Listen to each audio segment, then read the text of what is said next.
You know, back when I was in the academy, we would follow every toast with a song.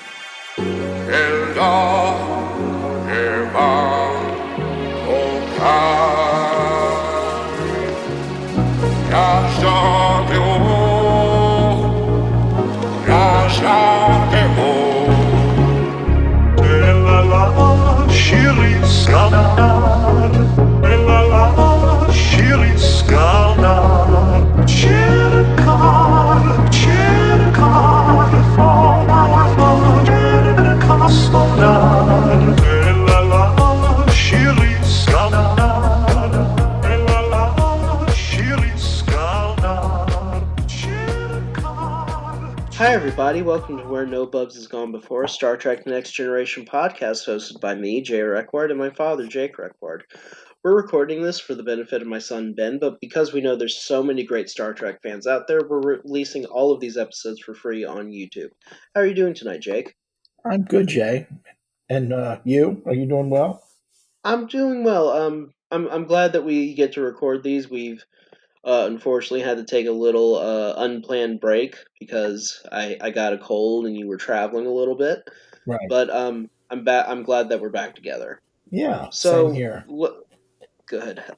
Let's dig into it. So tonight we are reviewing Star Trek: The Next Generation, Season 3, Episode 9, The Vengeance Factor, which debuted on November 20th, 1989 in our current Earth time, but in world it has a star date of 43421.9.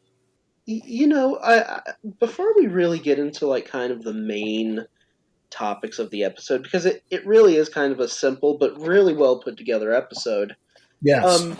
This is another story of a culture with some sort of long-standing feud that has separated them, and once again the crew of the Enterprise is coming in to kind of diplomatically solve the issue. And we keep coming to this the question of like what Starfleet is and what the Federation is in a way, and how they kind of interact with each other. So this episode, just kind of summarizing it real quick, but we'll dig into the general story. The crew of the Enterprise D comes upon a Federation outpost, where they find, I think that there are surviving members of the. Yeah, they find scientists who were stunned with several phaser blasts, and they find blood at the scene on a metal fragment, and using that blood, discover that it is unique to one humanoid species, the Akamarians, and this would suggest that the Gatherers, nomadic marauders belonging to a species who raid similar outposts to the ones that these Federation signs belong to, are at fault. Picard, realizing the Gatherers have not gone as far as this Federation outpost before, orders Wesley Crusher on the bridge to set forth for the Akamar system. And then we have an actual official's log from the captain. Captain's log, stardate 434221.9. In an effort to put an end to the Gatherer raids, we have come to the Akamar system to enlist the aid of Maruk, the sovereign of Akamar 3. So, on one hand, we've seen the Enterprise go off to the neutral zone to maintain the Federation's sovereignty against the Romulans. We have seen them take part in stellar and all sorts of scientific observations, and also assist scientific missions. We have seen them be sent to planets where disasters have occurred, including pandemics. I think one thing that we haven't seen a lot this season that we saw in the first and second season were episodes dealing with diseases and outbreaks. But this season, in particular, in season 3, features a lot of diplomacy, and it features kind of, in a way, especially this episode, Starfleet serving as sort of as a intergalactic peacekeeper within the Alpha Quadrant. Though I'm not sure that the Akamari are in the Alpha Quadrant. They never really established that. Or if they're a membership of any sort of organization, including the Federation. That's never really established, but this season features the Enterprise showing up in a big diplomatic role.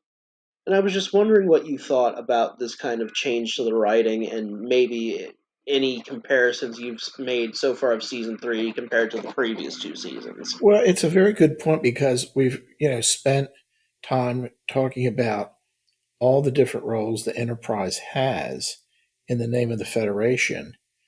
And one we haven't talked about before is they're kind of like a peacekeeping force. They're kind of like a United Mm-hmm. Nations. Maybe we should give them all blue helmets.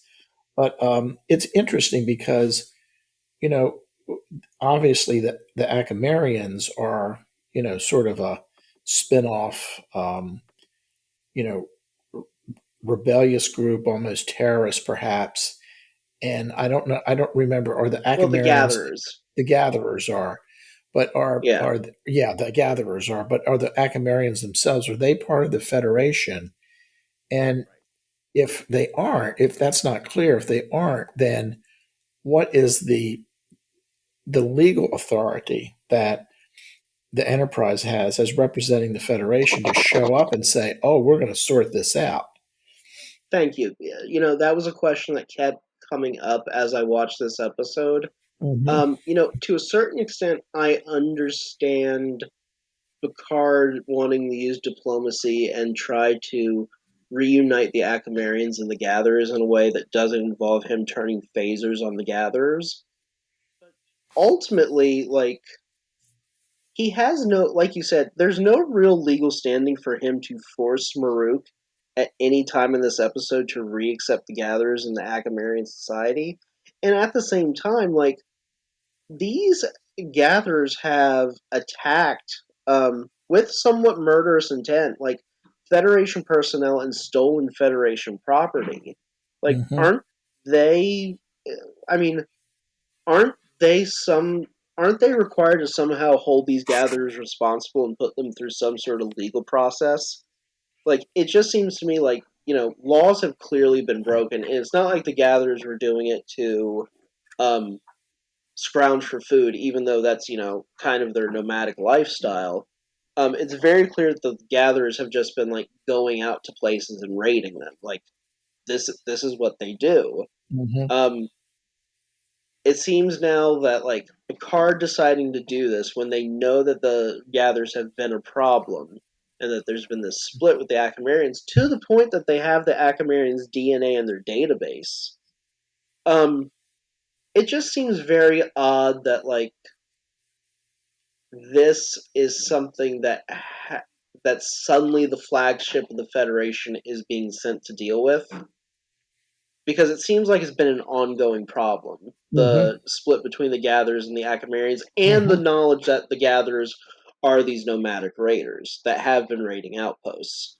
Um, I think at one point they said when they discover at the end that what is her name? Yuta. Yuta is really over 50 years old. That yes, the whole situation between the Akamarians and the Gatherers has gone on for longer than that, probably. Well, they're the results of so digging into the story again. When Maruk is brought on board, who is this kind of middle-aged sovereign in a yellow dress, and I actually like the actress. Her name is um, Nancy Parsons. Nancy Parsons does this very good job of kind of conveying this kind of tired, seasoned leader who has definitely seen some very difficult times, and I think it presents this very kind of she's calling the gatherers insects and parasites, and it's very clear that at some point the gatherers were either in the Akamarians' minds the irritant to their society that was causing them to fall apart. Um, but it's very clear that the Akamarian history is weighed by a history of blood feuding. Mm-hmm. And it's this kind of blood feud that like Picard has decided to take on and try to mediate. Um, I have to ask, in 1989, we've talked previously about how the Cold War was winding down, and we were starting to loosen our relationship with the Russians. But there's also kind of a, you know, one of the things that caught me in terms of Maruk's description of the gatherers being kind of insects and parasites, and kind of using this truly dehumanizing language. The only history that I've been taught where people have used that language in such concrete terms were Nazis to describe the people that they targeted during their pogroms and, of course, the Holocaust in the 1930s and 40s. Um, were there, and for me in 1989, I'm 3 years old, so I'm not very worldly at the time. But for you, were there things going on in the world where you were seeing these kind of hard separations taking place, or was there a separation between Americans or Russians, or did we have something going on in the culture that kind of reflects this episode in a way? Um, at that time, I mean, there were, sort of similar situations that I can't remember anything in 1989 because you had, after the partition of India, after the British left, they created, Pakistan and East Pakistan, and there were, you know, uh, political differences because the two Pakistans were so far apart, and they the East Pakistanis split off from Pakistan, formed Bangladesh in '71, and Mm-hmm. then I don't know what year they had. There was a big conflict in Biafra, which was a state of Nigeria, where they tried to split away, and actually they're trying to split away again, and it was a big mess. There was a lot of starvation in Biafra and so forth. And it didn't. Nothing was happening in '89. Where you had blood feuds that really popped up very quickly is after changes. After communism sort of fell, and particularly Yugoslavia broke up. With Mm-hmm. Croatia and Serbia. Slovenia and Serbia and Kosovo and so forth, Montenegro. I mean, there was obviously in Bosnia Herzegovina. I mean, that was really Mm-hmm. bad, but that started in 93, 95 through 96, something like that. It was during the Clinton years. But Yeah. I can't remember that it was anything specific like this um, that I can recall in 1989. Well, it's interesting because I asked because there are a lot of stories in science fiction and fantasy about two groups being involved in a ongoing blood feud, and you actually have it in some American Western mythology, like the Hatfields and McCoys, Mm-hmm, or old gunslingers in the mm-hmm, West mm-hmm, being at feuds. Tombstone. Tombstone's a mm-hmm, really good one of a quote unquote mm-hmm. blood feud between people, the Earps and I forget the other family's name. Clantons, the Clantons, Yeah, I the think. clans. Yeah, But the Earps and the clans. right. So we have this kind of historical narrative of blood feuds taking place, and I think usually there's two ways the stories go. They usually tell the moral of like, okay, someone's in the right and someone's in the wrong, and the only way we're going to figure this out is through a feud. So that means people are going to die, a la Mm-hmm, Tombstone. I think the second way they kind of resolve these kind of stories are what we see in Star Trek, where like ultimately either a third party forms or enters the scene and tries to force or bring about a reconciliation. And usually somewhere along the way, like people die, but ultimately things are reconciled, as we will see in this episode. Because I think if there's one thing about this episode that you can give fault to, it's very predictable. Hmm. Like once you start figuring things out, um, things kind of just fall into place very easily. But once they figure out that the gatherers are responsible and they have Maruk agree to somehow reabsorb the gatherers back into Akamarian society, uh, Maruk uses her intelligence to lead the Enterprise to the Gamma Hiromi cluster, particularly Gamma Hiromi 2, where they meet a they're quote unquote ambushed by a gatherer group led by Brule, who is the leader. And Brule is a very interesting character, and I wanted to kind of stop for a moment and talk about him. Go ahead, Um, sure. it seems interesting that gatherer society. It seems like gatherer societies are not only very nomadic, but they're tribal too. But they're tribal in a way where there's a bunch of satellite groups, but they have an arch leader or some sort of arch king. It's almost like there's an agreed upon anarchy taking place that has fallen into a hierarchical structure of the quote unquote strongest or most organized at the top, and then you have people that can probably gather enough troops to be effective, like Brule here. And it's very clear, I think, when we see Brule that Brule's not stupid. Uh-uh. Um, One note that you made that I found interesting, um, Brule is fascinated with Wesley Crusher, and you asked why.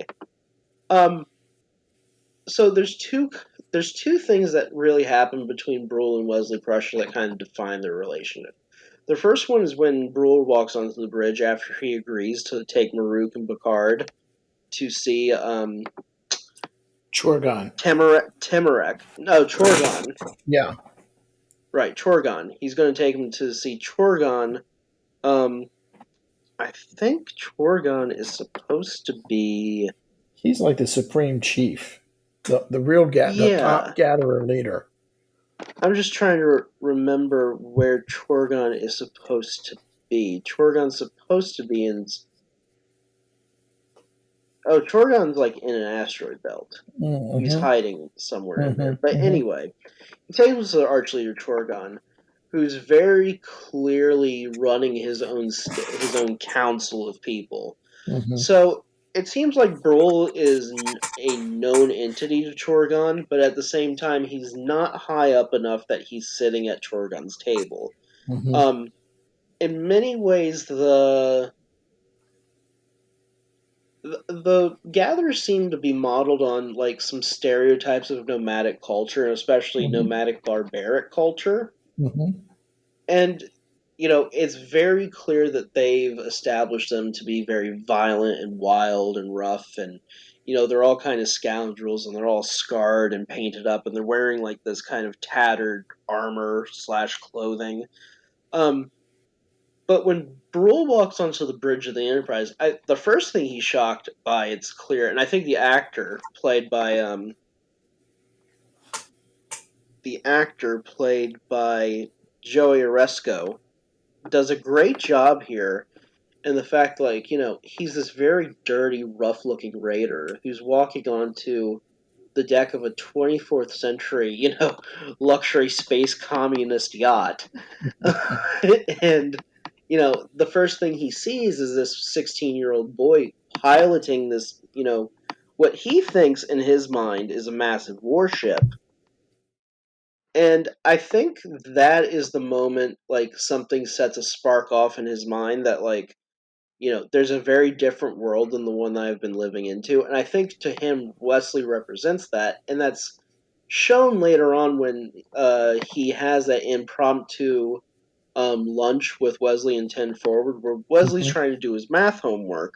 Mm-hmm. And Brole's kind of like, "Why are you doing math?" And he's like, "Well, what else am I supposed to be doing?" Mm-hmm. And Brole, makes a note that, he has a boy Wesley's age, but he can't do math.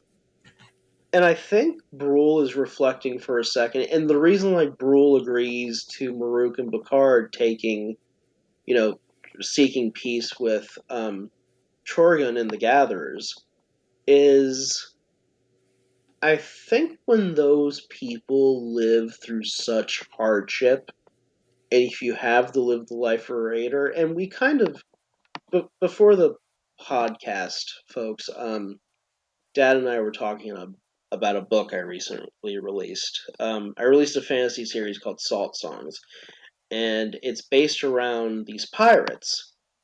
And I based these pirates out of the pirates in Eastern Africa. And if you know anything about the piracy in Eastern Africa, a lot of those people who take up piracy are living in societies that are fed on political corruption, wholesale violence, and just a tremendous amount of poverty, to where a lot of young people have no choice to, they're either going to be homeless and poor, or they're going to throw in with some of these pirate groups along the coast and go and try to at least acquire some sort of material wealth and security, even if it's security for a brief period by the barrel of their AK-47, which are stamped in shops all through East Africa because it's the easiest gun to make in the world, apparently. Hmm. Um, one thing that I write in the book, and I think, and it's something that I researched that about those pirates in East Africa. Um, I think all of us are human beings in some way, shape, or form. And all of us, even if we're forced to live lives that are essentially hell, deep down want the same things. We want to know that we can lay down our heads safely with the hope that we wake up tomorrow. I think we all want the hope of knowing that there's going to be something to eat and there's going to be something to drink, and if we need to clean ourselves, we can, and we don't have to live in our own shit. Um, I think Brule is living in his own shit on a constant basis, and he sees himself living. He sees his kids growing up being exactly what he is, some sort of violent grunt living out on the dregs of space, not ever doing anything more than he is. He's not going to be at Chorgan's table. Well, where you're going with this is once he gets on board the Enterprise, he immediately sees that life could be different. And Wesley Crusher, the 16-year-old, who's obviously, very smart, privileged, and so on, Brule projects his son into the into his thinking, says, boy, if this young kid can have this, why can't my kid have that also? And It's he comes to the logical conclusion that, hey, there's an opportunity to live differently. There is a fascinating channel on YouTube called Tribal, Trybal, and what they do is that they show pieces of the modern world to tribal groups in the Middle East and Asia. I've seen that, yeah.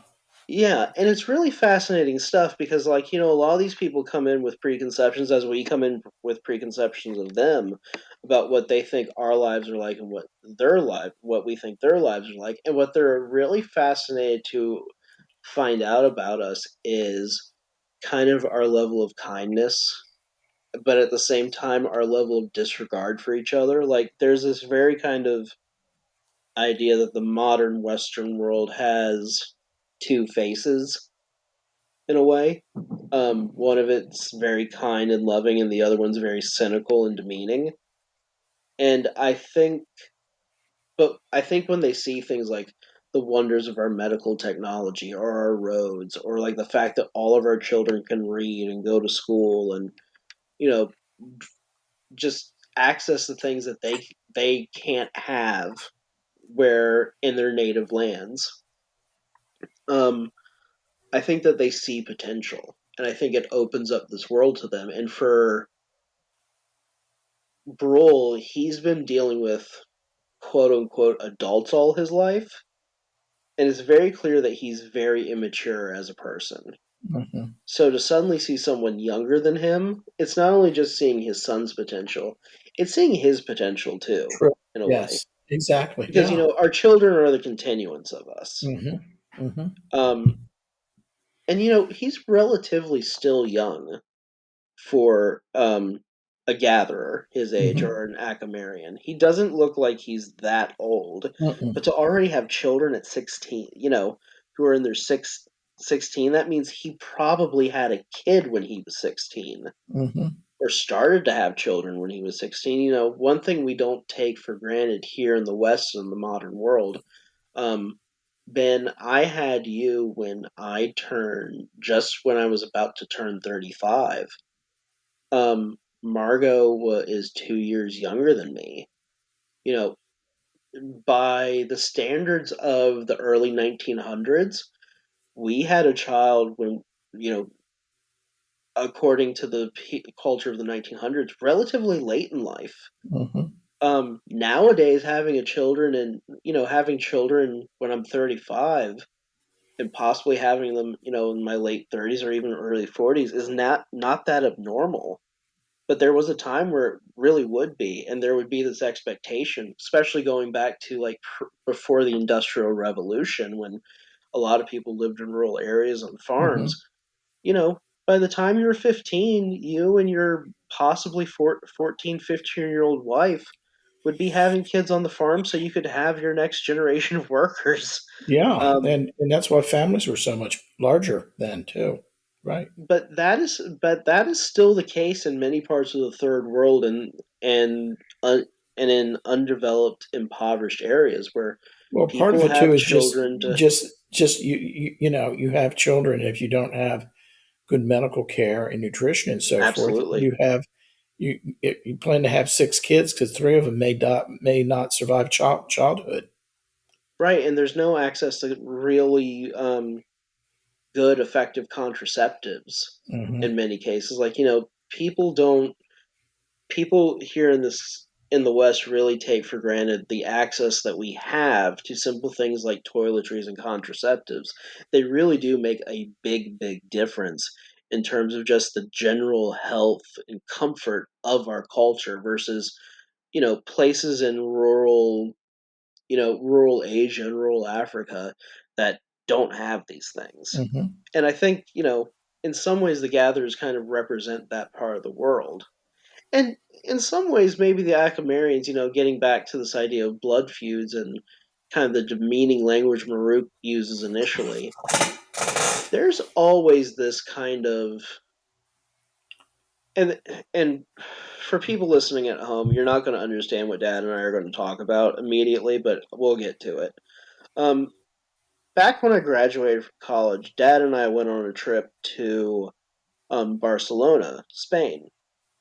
And during one of the nights that we were out partying with some people that we met, at the time, I had been reading a lot about outlaw culture and how outlaws kind of served a function in modern society to where you have all these people who just can't fit into the regular 9 to 5 or straight laced 2 drinks a night, or, they're not getting married and having kids. They can't keep normal jobs. And some of these people are just kind of rough. They want to do rough things and they end up turning to crime. Um, we have the ability as a society to end crime if we wanted, but there's something in us as a culture that allows this and somewhat permits it to keep going. Um, Going back to like the 1930s bootleggers, we have always, in some ways, idolized criminals, and we've always created some sort of permissiveness to a certain extent. Like, charismatic criminals have always had a place in not only just American storytelling, but actual American culture. There was a Ben, you will probably be surprised to hear this, but I'm trying to remember his name. John Derringer. Yeah, John Derringer. Oh yeah, Bonnie and Clyde, Jesse James, Oh, Butch even Cassidy, um, Al Co- Scarface. Capone, even sure, yeah, Yeah, even Al Capone had a certain right. level of heroic infamy that Hmm. allowed them to be culturally accepted and celebrated. Hmm. there is this kind of, but at the same time, there's also this side of our culture that's very straight laced and traditional and that believes in order and status quo in the society and maintaining a certain level of peace through stability. And I think that those two things are kind of the ultimate blood feud. And how do you bring how do you bring a culture together and a people together that may share the same blood and same DNA and same history at one point, but how do you keep those two disparate cultures together? And I think, Picard is taking this on, and it seems very oh, I'm sorry.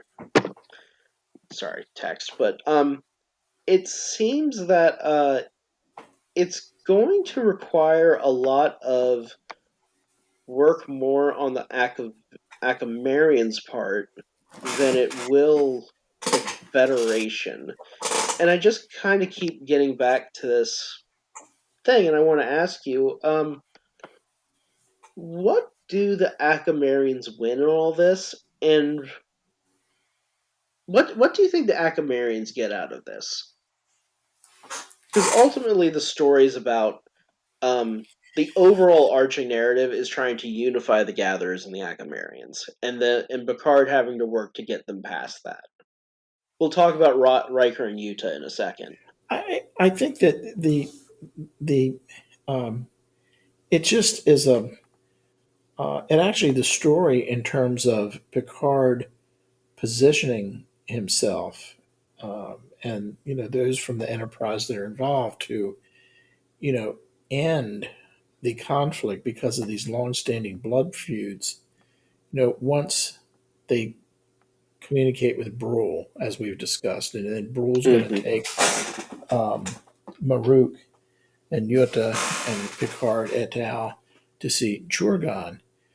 Um, the fact that Picard's able to get, you know, Maruk and Churgon together, and Mm-hmm. the story kind of progresses very quickly. I mean, it's almost It does. ridiculous in a way that they've had this long-standing feud going on from the blood feuds, and Churgon sort of just like, oh, hey, there's an opportunity that we can just come together.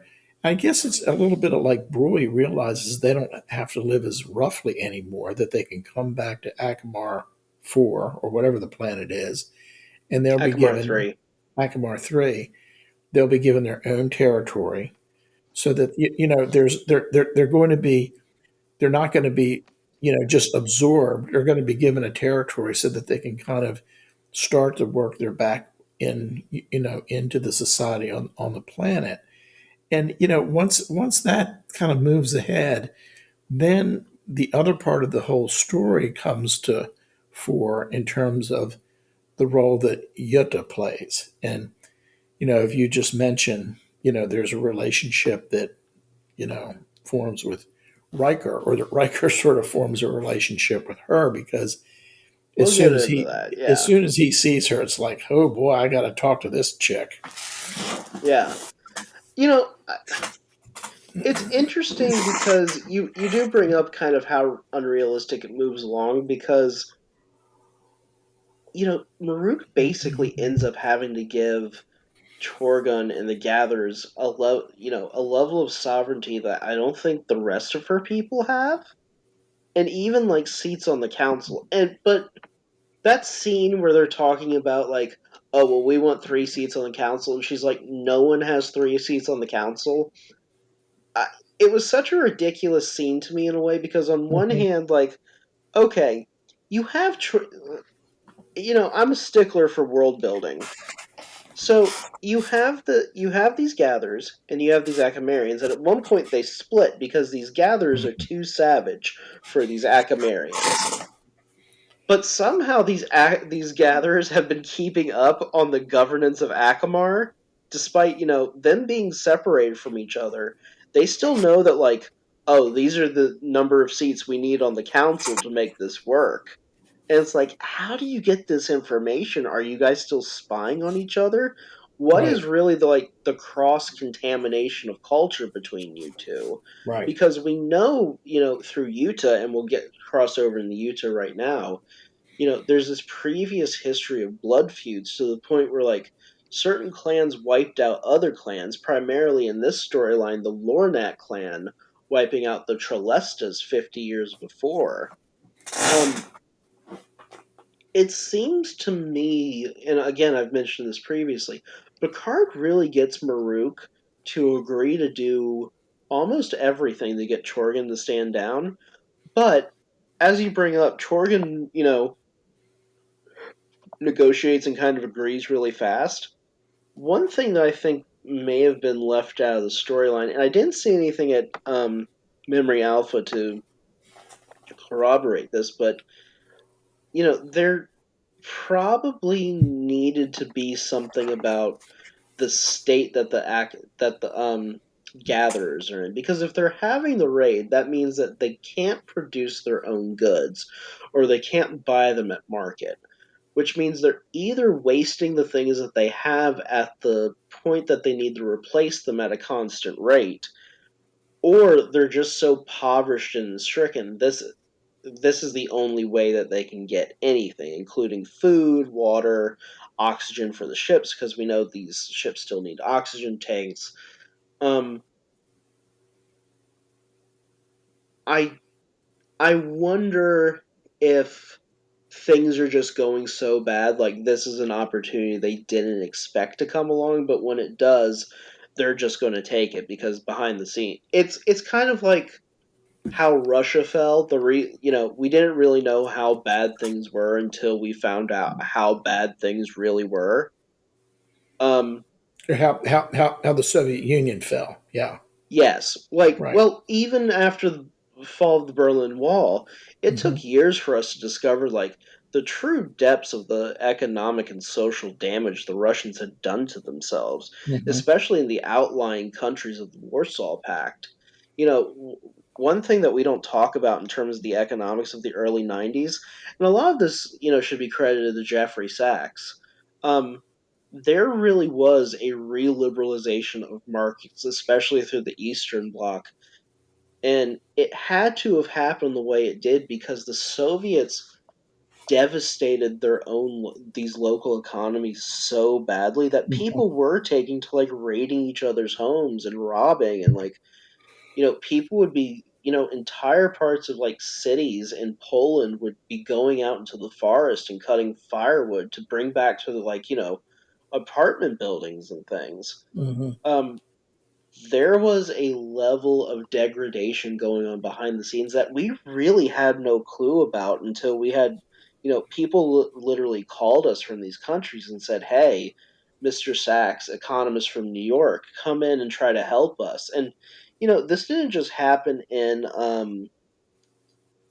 the Eastern Bloc countries after the fall of the USSR. This happened in India too, because Hmm. they went from a control economy to a market economy under American guidance. And a lot of that was necessitated from the fact that they had literally just run themselves into the ground. But no one knew until, we were actually called in to come in and help. It's kind of a story about, I think that we always tell these stories here in the modern world about society succeeding until they don't. And then once they don't for a while, and once they've had a time to fall down, we pick them apart long afterwards, but we don't look at the things that are happening in the immediate. Um, the Soviets didn't look at anything that was happening in the immediate.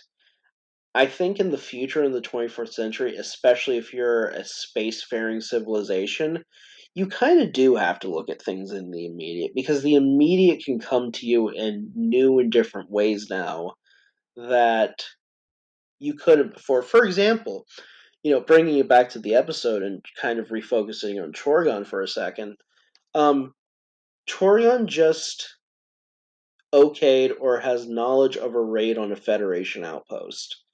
The moment the gatherers fucked with this Federation outpost, Jean-Luc Picard and the USS Enterprise showed up on their front door.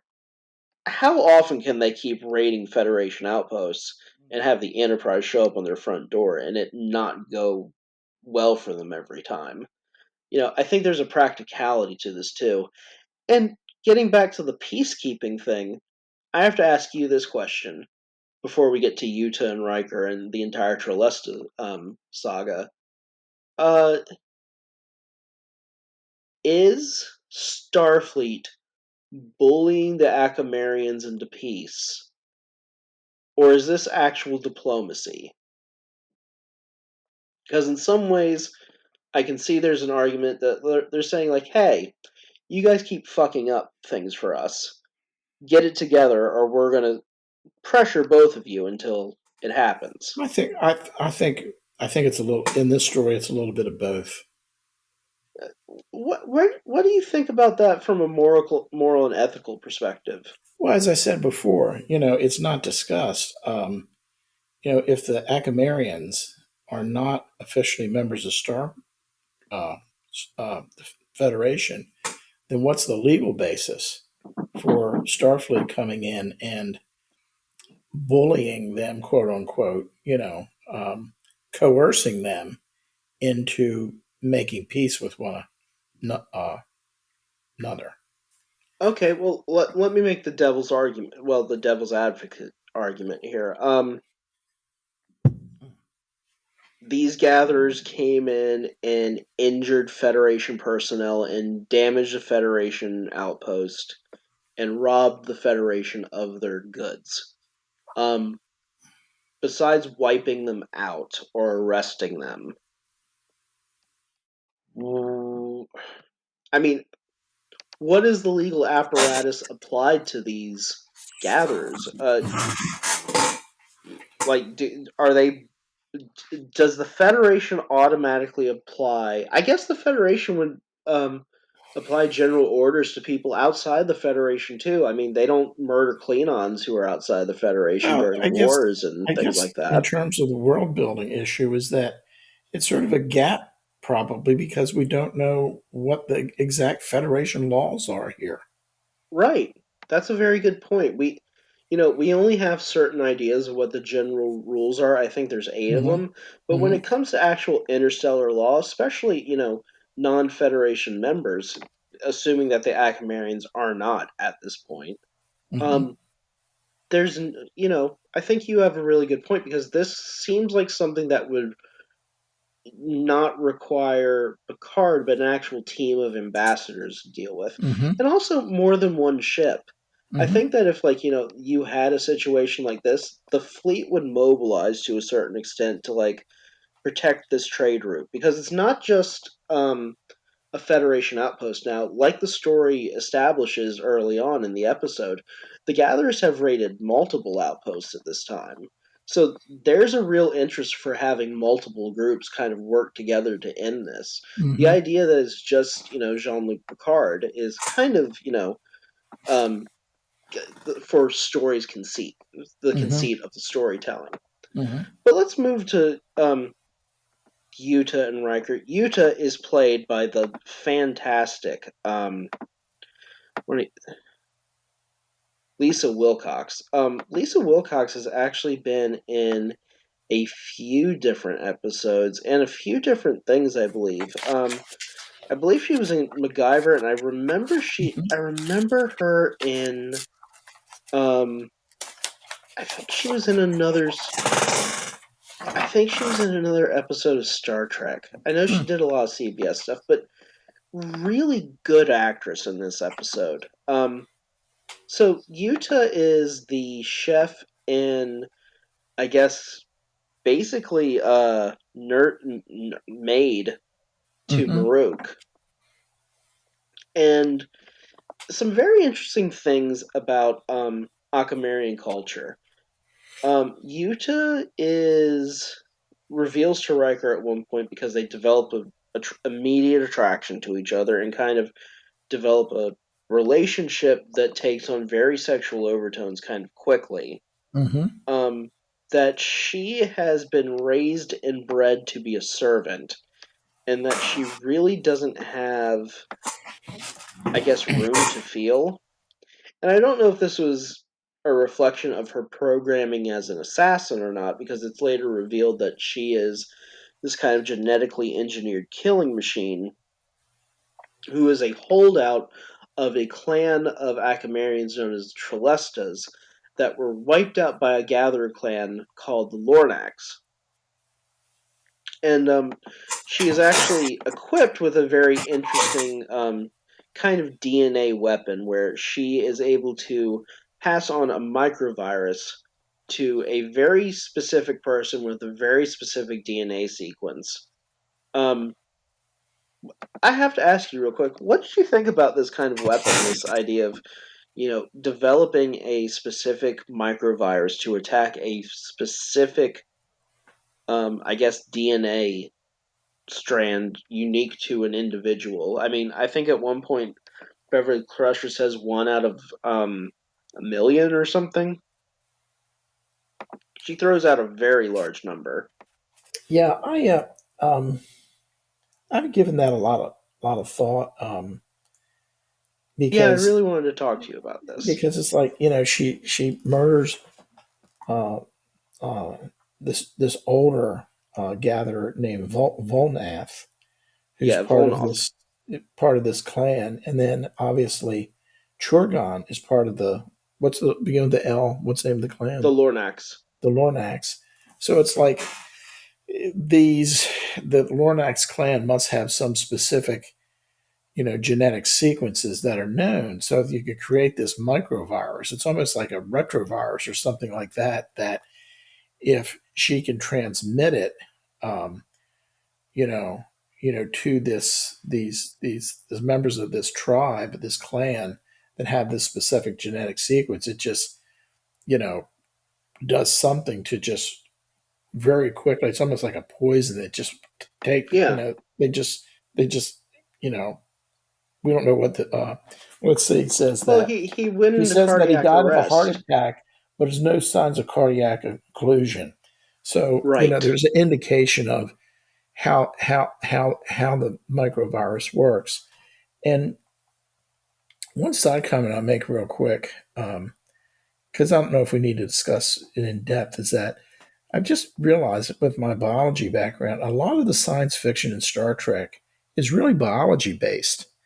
I And actually wanted to talk to you about that if you wanted to expound on it a little bit. and I've been watching, I've never watched all of the Voyager series. I'm into season 3. I'm about 2/3 way season 3 now.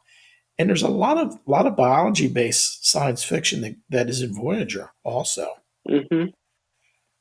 Well, I think one thing that Star Trek has really tried to do is push the idea of exobiology, that they are Hmm. going to be dealing with a lot of these organisms, whether they be animal or plant based, or even amphibian or what, avian. I know I'm forgetting a fifth one. Um, I think for the sake of storytelling, it's easier to be biology based versus other things. Like you can tell geologic stories and you can kind of tell chemical stories and stuff and things like that. And I think that you can get into the the four universal forces. But biology is just very good for kind of Star Trek's um Alien of the Week or Mystery of the Week. It fits all the way back to the original series. Just dealing with, um new life and new civilizations to quote the opener. I think it's just for the sake of storytelling, just way easier to deal with Hmm. living, breathing things than it is to deal with even in some ways like the higher spiritual aspects that they sometimes try to tackle. Putting something flesh and blood or just of matter in a story and centering around it, I think just makes it simple. But I think you're right. I think that is something that is unique. Because I can think of other different uh, sci-fi shows, and they are not as biology based as they are kind of carping on other genres, whether they be westerns or thrillers or horror. Hmm. Hmm. Star Trek really is unique in terms of the fact that it does take this scientific bent to where, and I was discussing this. Sorry, go ahead. No, because I think it's like in Star Wars. You'll have different species and different beings look very different, but you don't get into the biology a lot. I mean, Ewok's the Ewok and Jabba the Hutt's Jabba the Hutt, but you don't get into much biological differences or bioweapons and all of that sort of thing. Well, there's a point to that. The story of Star Wars is about the balance in the Force between the Jedi's and the Sith, or the light and the dark. Hmm. And that entire story, the narrative from beginning all the way to the end, is the light always trying to maintain this balance against the darkness. And sometimes, like in the prequel series, the light's already up here, and you watch the pendulum swing to where the emperor takes hold and darkness holds sway over the galaxy. And then you have the original series that started in the 70s and ended in 83 with the Return of the Jedi, to where everything is set equal to an equal Hmm. base, where like Hmm. the emperor is killed, but the empire doesn't disappear. And Hmm. then you get to the third and recent trilogy to where, the empire is kind of crept back up here and they have this base of power again. And the resistance and the good guys, are kind of on the low end.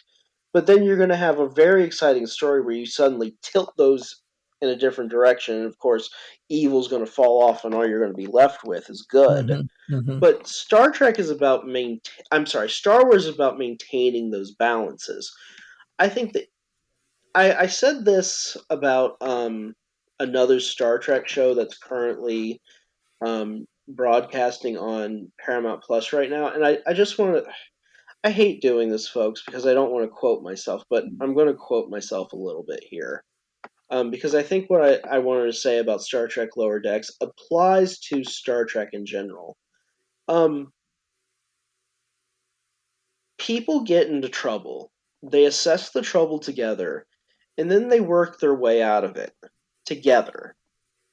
Um, Doing that work together often requires them using science and an understanding that it's not going to be some supernatural power or chance that gets them out of this predicament. It's going to be by examining the problem, working hard at it, and working together and trying to find solutions outside of the box by using general scientific methods to deduce the best way forward. If anything, it's secular optimism at Hmm. its very best, and that's Hmm. what makes this show unique, I think. Hmm. Um, and I think the biology part of that feeds into it because it's just much easier to pair these things in a real material way versus I'm trying to think of. Oh, here, let me take a sip real quick. Water. Enterprise. One of the problems with Enterprise's first season is that a lot of those episodes try to deal with very ephemeral things like time and, finding viruses and coming across ancient worlds that don't exist anymore. And, like, those are cool things, but you can't really build. Those are things that you can tell over a season or Hmm. tell over a longer episode. You can't really tell those stories in 45 minutes. Hmm. But Dr. Pulaski gets sick from a virus from a lab in Starfleet, and the crew has to save her. Well, okay, you can kind of tell that story pretty easily. Like, you're going to need doctors, you're going to need, you're going to need people in isolation, you're going to need the tension of a virus. But these are all easy things. Um, I think with this storyline in particular, the idea of having a genetically modified kind of killing machine or assassin is is something fascinating because I don't know how much you know about MK Ultra, Hmm. but our government, along And the Soviets tried doing this on their own too, and this goes, the Nazis tried doing this, and every government kind of from the mid 19th century onward that has the ability to experiment with this has, but we have always tried to, at some point, condition the idea of we can condition people into being super soldiers or killing machines. And pardon me, sorry, I need to cough real quick. Have a cold, folks. But we always had this idea that we could psychologically or chemically train people to perform certain tasks, whether they be assassinations or espionage. It gets into the idea of a sleeper agent that, you can play someone who doesn't know that they're working for you, or and suddenly turn them on and they'll start doing things against their country for the benefit of an enemy state. Um, in the real world, sleeper agents are people who actually are spies for an enemy state. They just go into a territory and they gather evidence. They don't actually participate unless they're called upon to, and they're usually something of an accessory to a mission. They're not actually deployed constantly. Mm-hmm. But MK Ultra here in America was an attempt to use LSD to condition soldiers into this kind of sleeper agent status. And what happened, fortunately slash unfortunately, fortunately for these men who were given large amounts of LSD, like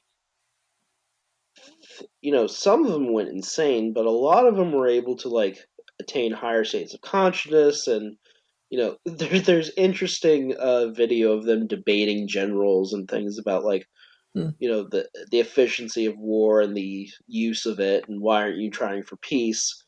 Mm. um LSD is just not a good drug to give someone if you want to turn them into a killer. Right. But it seems in this world, oh, and I wanted to mention one thing. If you want to know another great quote unquote sleeper agent story, or someone who's conditioned to be an assassin, The Manchurian Candidate is a Right. really great film that discusses Absolutely. that. Yeah. Um, Of which there are when several. Several versions. I know of two. I know of a black and white version that Henry Fonda. I think that was It Marlon wasn't Henry Brand. Fonda. I think it was Marlon Brando may have been in it. It was Brando. You're Yeah. right. It's the Right. one with Brando in it, and then there's Right. one with Denzel Washington that's Correct. pretty good. Yeah. Right. Yeah, And but Lee Yuta, Schreiber. Yeah. Right. yes, and Lee Schreiber. Right. It's very clear that Yuta is a product of these blood feuds, Mm-hmm.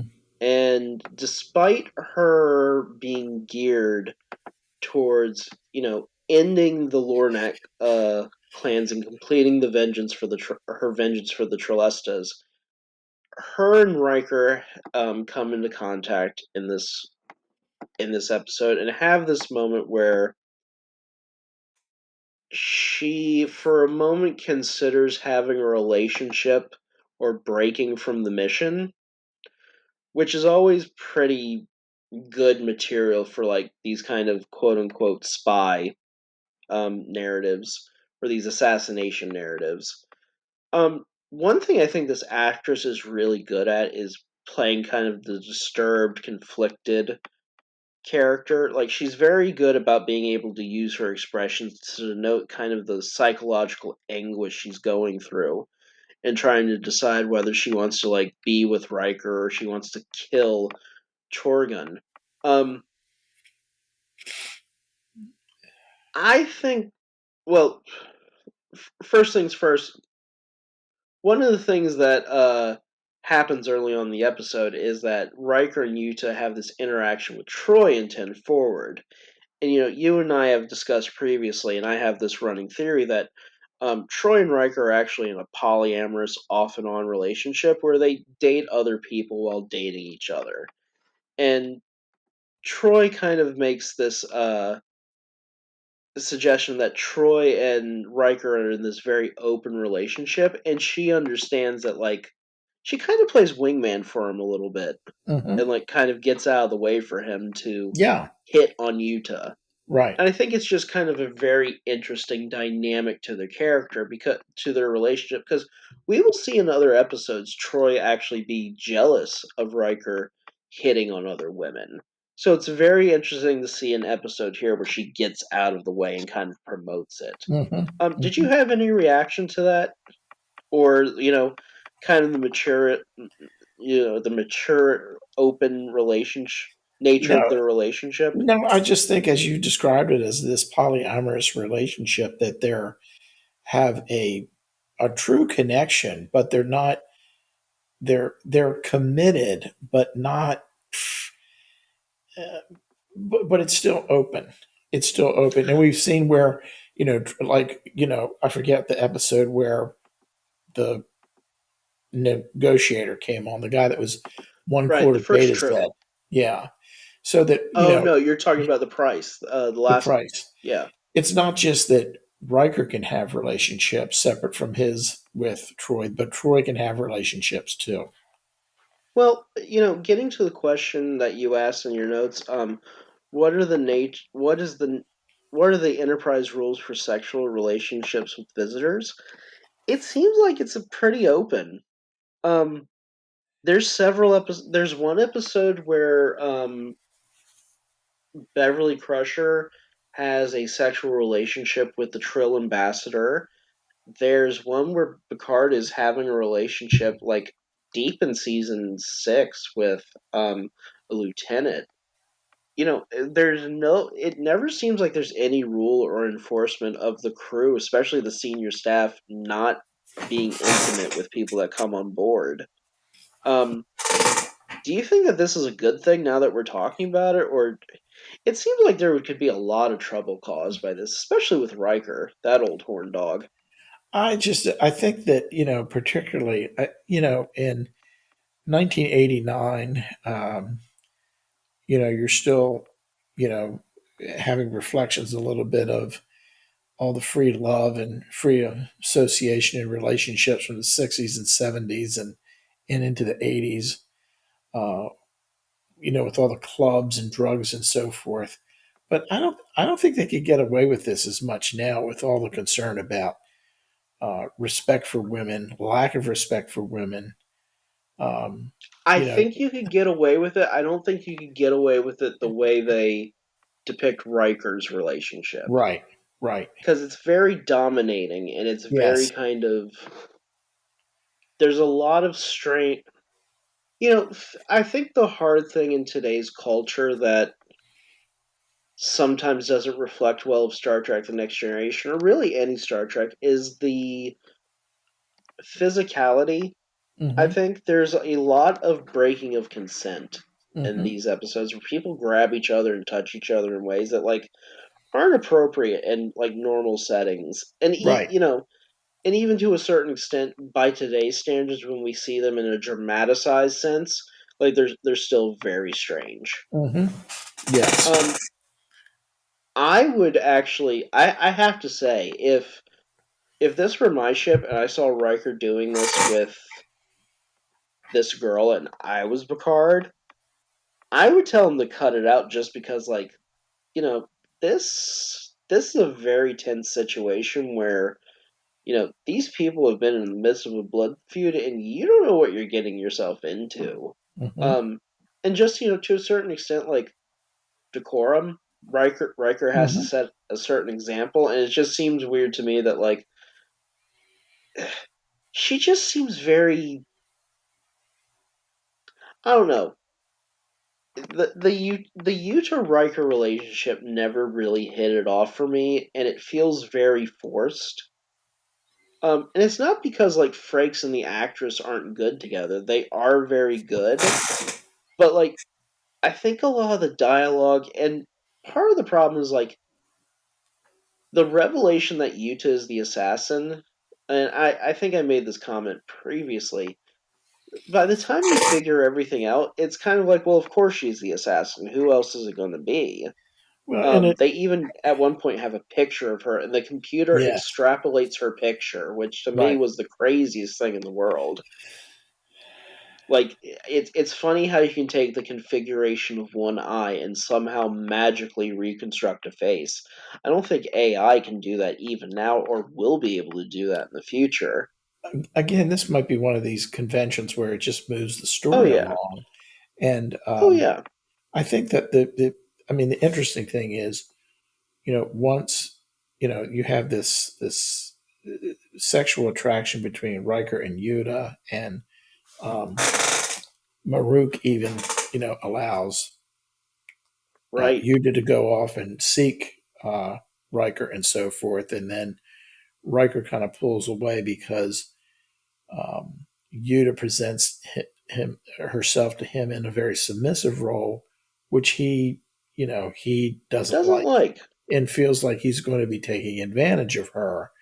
right. There's a mismatch in the sexual roles and so forth, and they kind of pull away from each other. Then that this isn't going to work, but because they had this interest in one another, it just sets up the end scene where the um, the killing machine, the Yuta Right. as a biological microvirus assassin goes after Churgon, and after, as you said, after they extrapolate from a very limited image of her face from 50 years ago that she is she's of the Chalesta tribe and are going after the Lornax tribe, whatever they're called, and Riker beams down and ends up Confronts her. Yeah. confronts her and ends up vaporizing her.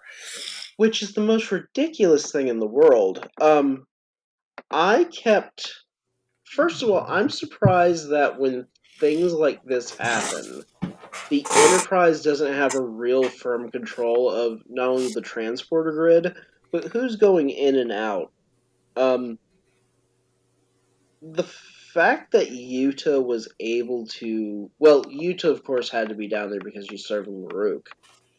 But Riker just showing up with a phaser and firing upon her was very out of left field. And how do you feel about the death scene itself? Like, you made a point of, like, couldn't he just shoot her in the leg? It seemed very kind of reductive and almost too easy. Like, they tried to sew up this story in a way at the cost of Yuta that, in some senses, I don't like. No, because he could have come down with a couple of security guys and they just could have grabbed her Right. because, her microvirus is going to affect some of the guys in the gold shirts, and they could have Hell, hauled her off. he's 6'4" and she's like 5'9". Yeah, He could have tackled exactly. her and be like, And "No, Yuta, no," and like held her on the and ground. again, the writers decide, well, let's do something different here. Let's have Riker come down and you know shoot her a couple times and try to shoot her in the leg just to so she can't get the Churgon. But when that doesn't work, he moves the power setting up the phaser to full, and boom, It's she's such a gone. it's such a ridiculous level of drama. Yes, Um, and I think that's one thing about like American television I find so interesting when we deal with like killing someone. We put this drama into like, "Hey, I shot you once. Don't make me shoot you again." It, right, it it's just such a weird convention. Um, I think like so to sum up this episode because I think we've done a pretty good job of it right. so far. Um, I think that this is a fun episode. I think it Hmm. features a lot of good acting, some good Hmm. dialogue, and I think the story of um, vengeance in the long run being counterproductive is is very well established here. I think that it's just a little too clean, and I think Yuta is really wasted in it. Do you have any parting comments that you would like to make before we go about this episode? Um, no, as I said, I think I agree with what you said, and I had it in my notes that if there's a lesson that's trying to be communicated here is going back to the title, the episode, The Vengeance Factor, is that vengeance in the long run is counterproductive. Absolutely. Well, I think just in terms of our own history, all of our world wars or the big conflicts that we've had in recent history have all been built on this idea that we have had to take revenge or take vengeance on something done to us, or something threatening us in some way. And I think it's very clear that this story is about, the continuance of that leading to more ruin. But one thing that I would be happy to see, and I don't know if we'll see it in this series or and I'm trying to remember if we've seen it in any Star Trek, but ones where they like stop the vengeance before it begins, or stop. Well, it fits in with some things we've touched on before. Is that you know World War II was just Act Two of Act One of the Greater World War, because after the armistice in November of 1918 and Right. the um, uh, reparations and agreements that Germany had to sign were so onerous, were so vengeful, that Hmm. it helped create the scenario so that a Hitler could rise and Germany could rise again and result in another pan European war that ended up engulfing the whole world.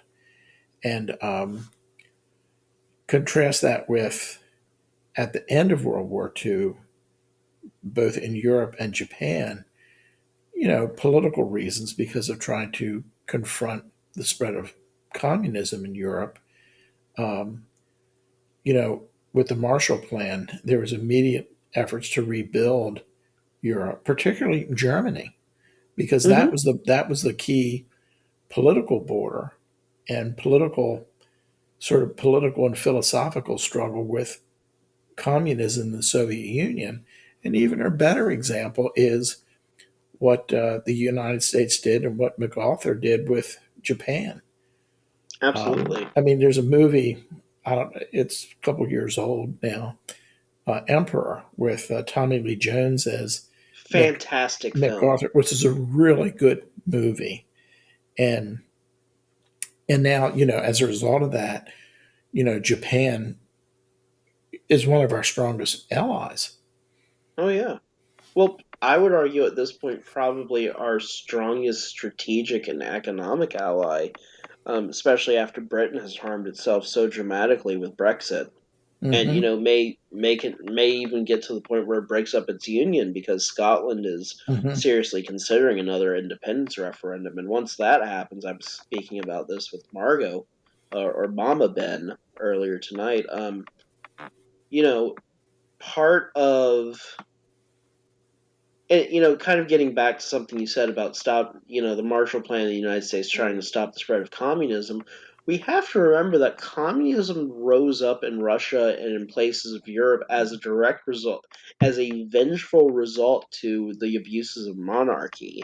It didn't Right. just come from anywhere. Right.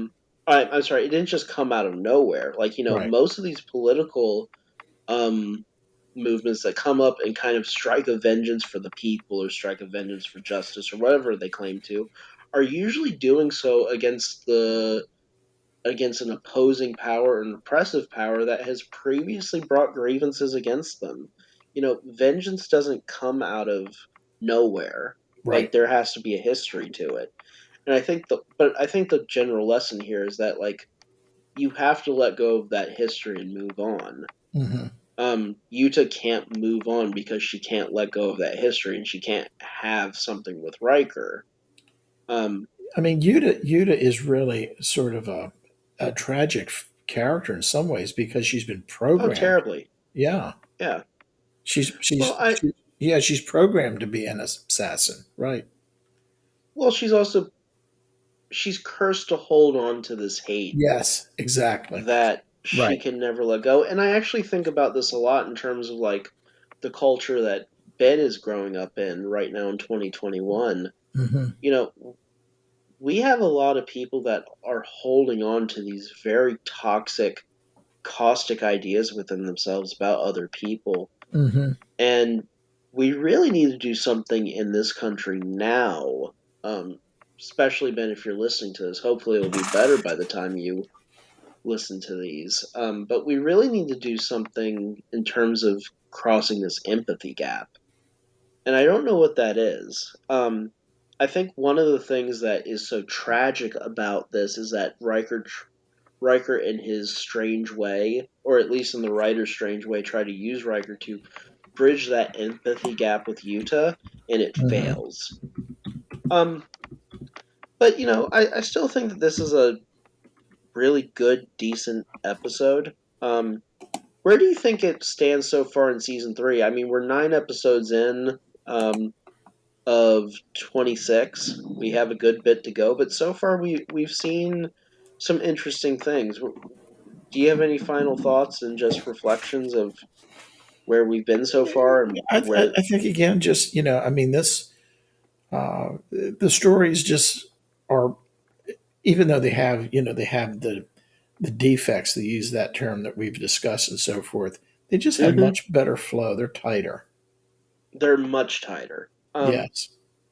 Well, Dad, thank you for joining me. I really enjoyed this episode, but I'm looking Same here. forward to next time when Right. we get together because we will be reviewing Star Trek The Next Generation Season 3, Episode 10, The Defector. Yes. So I'll be looking forward to that, and I hope you will be too. I am. I'll see you next time. All right. Good night, Jay. Bye bye now. Night.